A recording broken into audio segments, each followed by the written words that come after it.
Geliefdes, die Here sê vir ons, ek is julle lig en julle redder. Julle hoef nie bang te wees nie. Ek is julle toevlug, julle hoef nie te vrees nie. Genade en vrede vir julle van ons God drie-enig, Vader, Seun en Heilige Gees. Amen.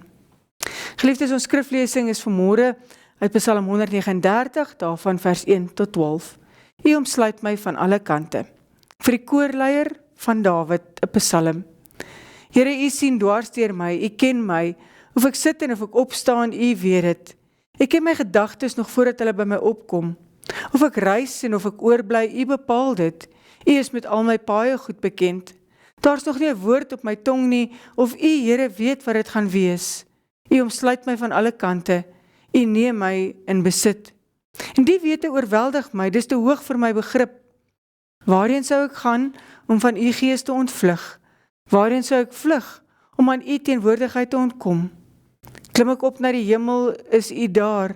En gaan lê ek in die doderyk, is u ook daar? Vlieg ek na die ooste of gaan woon ek in die verre weste, ook daar lei u hand my en hou u regterhand my vas. Ek sou vir die duisternis kon vra om my weg te steek, of die lig rondom my om 'n nag te verander. Maar vir u is selfs die duisternis nie donker nie, en die nag so lig soos die dag. Duisternis so goed soos lig. Ons lees net tot sover. Geliefdes, ons tema is vanmôre, waar ek ook gaan, u is daar. Geliefdes, in ons Here Jesus Christus, leef ons werklik in God se teenwoordigheid. Daar is sekere waarhede wat ons as Christene so dikwels hoor, dat ons die diepte daarvan begin verloor. Ons bely dit, maar sonder huiwering. Ons sing dit in ons liedere, ons leer dit vir ons kinders. En een van daardie waarhede is, God is orals. Ons sê dit so maklik, God is by my, die Here is oral teenwoordig, of hy sien alles. Maar die vraag wat ek vanoggend aan u wil stel, is nie of ons dit kan sê nie. Die vraag is, leef ons asof dit waar is? Maar daar is 'n groot verskil tussen om iets te bely en om iets daarvolgens te leef. Baie mense leef asof God net in sekere ruimtes teenwoordig is. Hy is teenwoordig in die kerk en wanneer ons Bybel lees, of hy is teenwoordig wanneer ons bid, nie waar nie? Maar wat van maandag by die kantoor, of by die skool, of in ons huwelik, in ons finansies, selfs in ons gedagtes, of daar waar jy soek op die internet, wanneer niemand ons sien nie? Dan leef ons dikwels asof God op 'n afstand staan. Ons beperk God onbewustelik tot sekere oomblikke van ons lewens. Ons leef asof daar vertrekke in ons hart is, waarvan die deur vir hom gesluit is. En tog sê die skrif iets heeltemal anders. Psalm 139 leer ons dat daar geen plek is waar God nie is nie. Geen hoogte of diepte of donkerte, vreugde of pyn, sonde, traan, hospitaalbed of sterfbed. Geen plek of aarde in die hemel waar God se teenwoordigheid ontbreek nie. En dit verander alles. Want as God werklik teenwoordig is, beteken dat ek nooit alleen leef nie. Ek neem nooit 'n besluit alleen nie. Ek ly nooit alleen nie. Ek huil nooit alleen nie. Ek dien hom nooit alleen nie. Waar ek gaan, U is daar. Psalm 139 is een van die mees persoonlikste psalms in die Ou Testament. Dit is 'n psalm van Dawid, maar opvallend genoeg vertel Dawid nie hier vir ons van 'n groot oorlog nie. Hy praat nie van 'n Goliat nie, ook nie van Saul wat hom vervolg nie. Hy vertel ook nie van sy eie koningskap nie. Nee, hier kyk Dawid nie rondom hom nie, hy kyk op en hy kyk na binne. En hier word ons toegelaat om iets van Dawid se verhouding met God raak te sien. Dit is nie bloot 'n leerstelling oor God nie, dit is aanbidding. Dawid staan verstom oor die grootsheid van God. Hy dink na oor wie God is, en hoe meer hy nadink, hoe kleiner word hy self, en hoe groter word God. God weet alles van my af. En vandag se dae het ons allerhande toepassings waarmee ons kan sien waar ons geliefdes is. En terwille van ons eie gemoedsrus en ook hulle veiligheid, en so kan ons sien waar iemand homself bevind. En natuurlik moet jy as individu toestemming gee dat iemand jou mag volg. Alhoewel hierdie persoon 'n klomp inligting oor jou het van waar jy is, het hulle nie of dalk nog nie toegang tot wat jy doen of sê nie. Dalk gebeur dit nog later. Hulle weet nie wat jy dink nie. Hulle is nie by jou nie.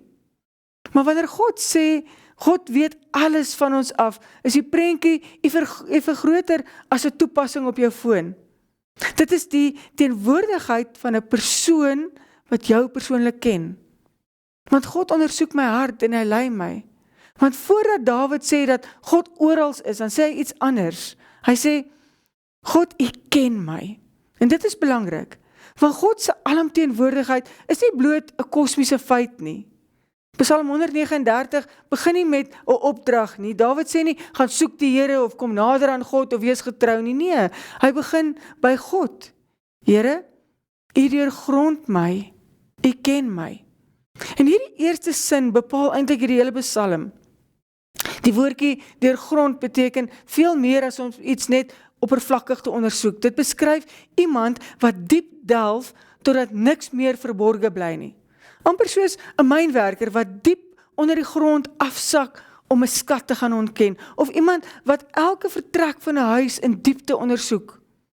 God kyk ook nie net na die buitekant van ons lewe nie. Hy kyk dieper. Hy sien die hart, hy sien die motiewe, hy sien die vrese, hy sien die wonde, die sondes, en hy sien ook daardie dinge wat niemand anders ooit sal sien nie. En Dawid sê, U ken my. Nie, U weet iets van my nie, nee, U ken my volledig, persoonlik en intiem. God ken ons beter as wat ons onsself ken. Ons weet nie altyd alles wat iemand anders ken, sê of dink nie. Ons lees saam in Jeremia 17 vers 9. Die hart is bedriegliker as enigiets anders. Dit is ongeneeslik. Wie kan dit verstaan? Selfs ons eie hart mislei ons. Ons dink soms ons motiewe is suiwer en later ontdek ons hoogmoed. Ons dink ons vertrou God en dan kom ons in beproewing en skielik dan ontdek ons hoe klein ons geloof werklik is. Ons dink baie keer ons is sterk en dan kom ons in versoeking en ons val. Maar God word nooit verras nie. Daar is nooit 'n oomblik waar God sê, weet jy wat, ek het dit nie van jou verwag nie. Hy ken ons reeds volledig. Hy ken elke oomblik van my lewe.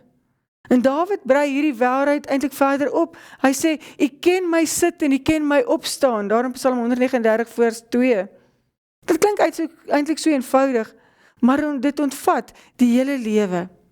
Wanneer ons werk of rus of moeg is, daar waar niemand ons kan sien nie, maar almal ons ook kan sien. God weet en hy is bewus, hy is teenwoordig. En dan gaan Dawid so 'n stukkie verder.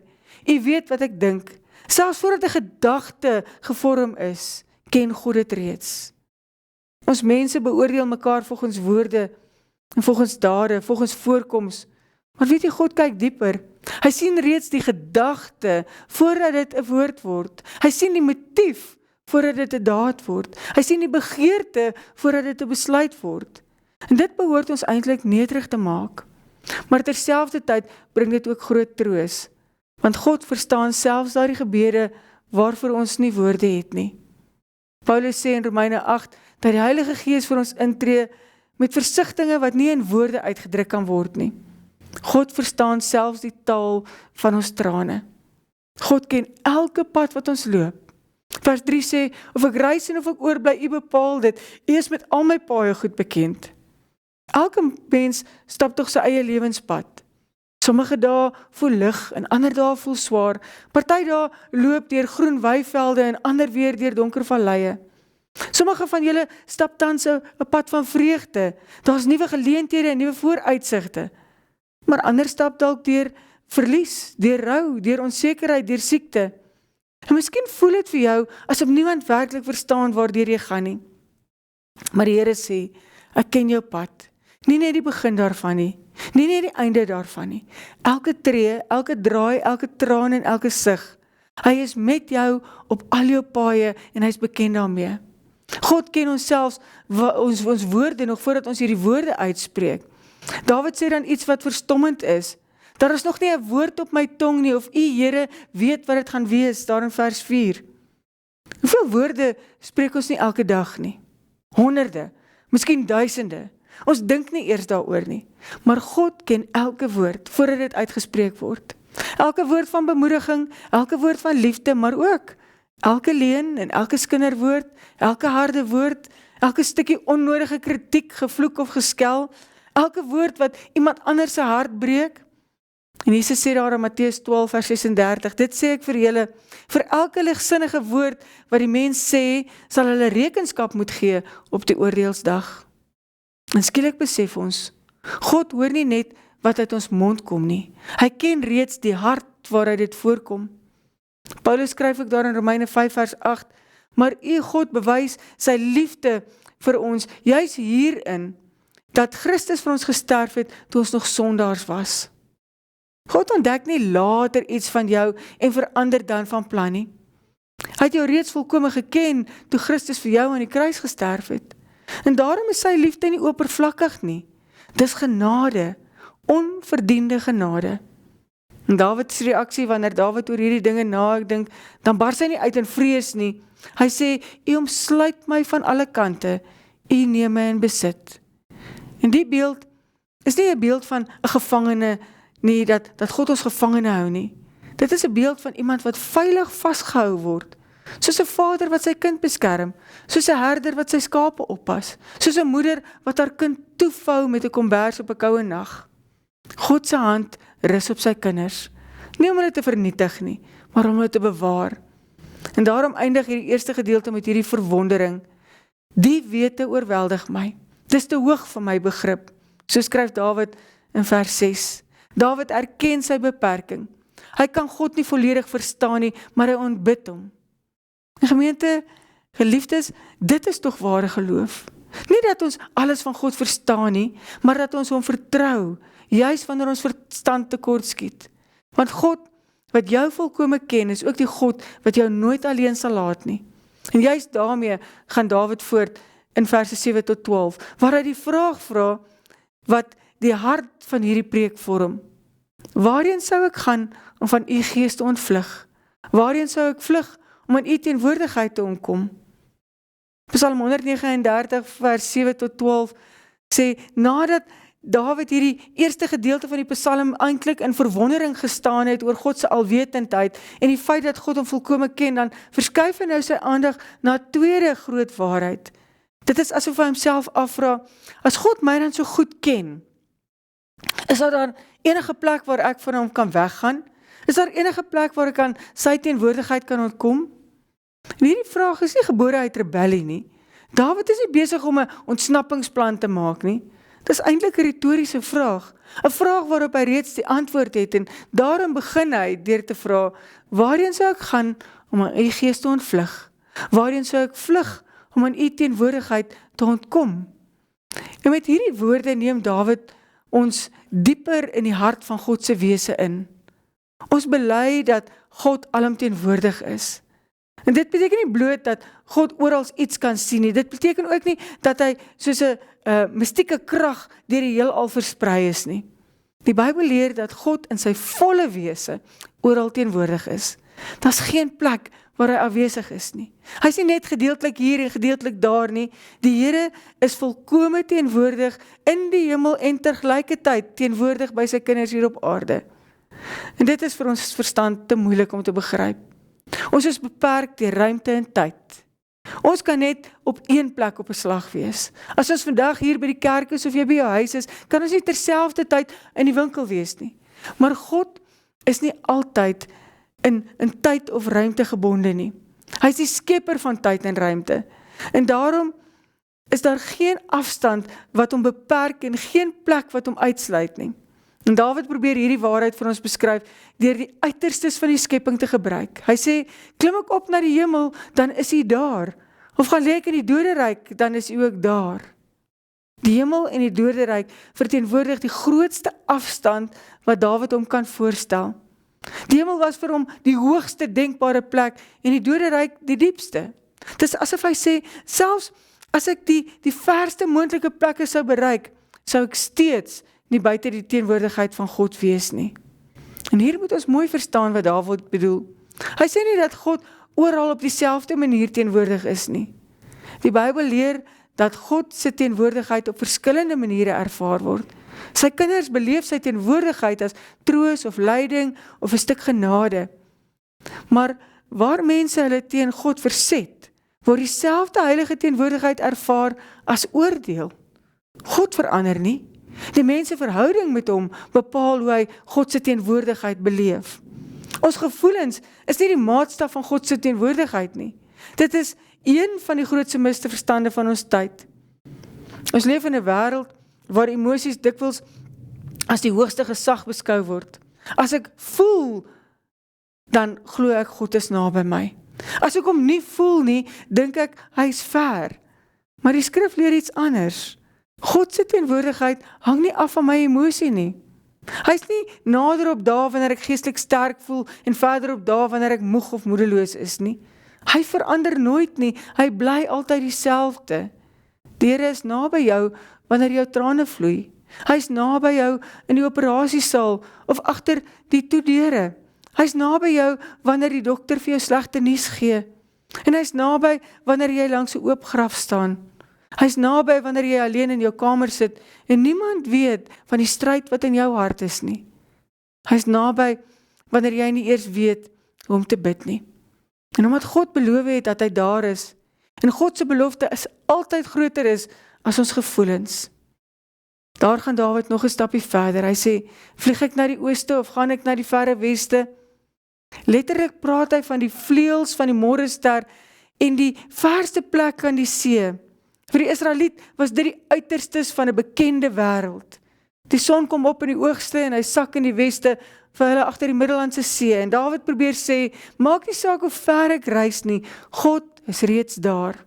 Ons vreugdes, ons vrese, ons skuld, ons herinneringe, en oral waar ons gaan, is God reeds daar. En dit is goeie nuus, want dit beteken dat God nie aan 'n gebou gebind is nie.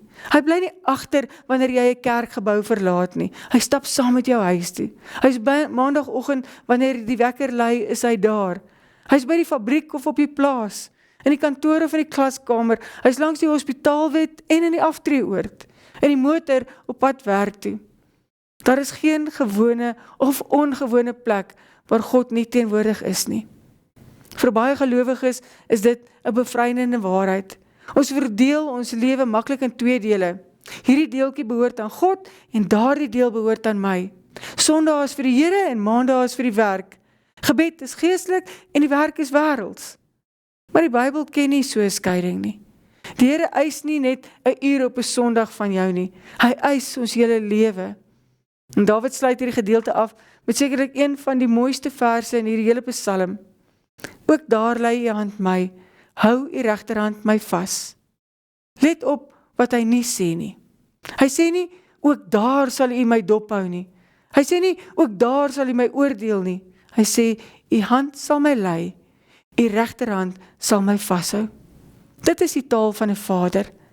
Die taal van 'n herder wat genade oor ons uitgiet. God se alomteenwoordigheid beteken nie dat hy soos 'n polisieman agter ons aanloop nie. Dit beteken dat hy soos 'n liefdevolle vader langs sy kinders stap. Die hand waarvan Dawid praat, is dieselfde hand wat Israel deur die Rooi See gelei het, dieselfde hand wat Elia in die woestyn versorg het, dieselfde hand wat vir Petrus gegryp het toe hy besig was om te sink. En uiteindelik is dit die hand wat Jesus Christus aan die kruis deurboor het, sodat verlore sondaars vir ewig in God se teenwoordigheid kan leef. Dit is waarom die waarheid van Psalm 139 uiteindelik nie net 'n leerstelling oor God se teenwoordigheid is nie. Dit is 'n uitnodiging vir jou en vir my om hom te vertrou. Want die God wat oral teenwoordig is ook die God wat sy kinders nooit alleen laat nie.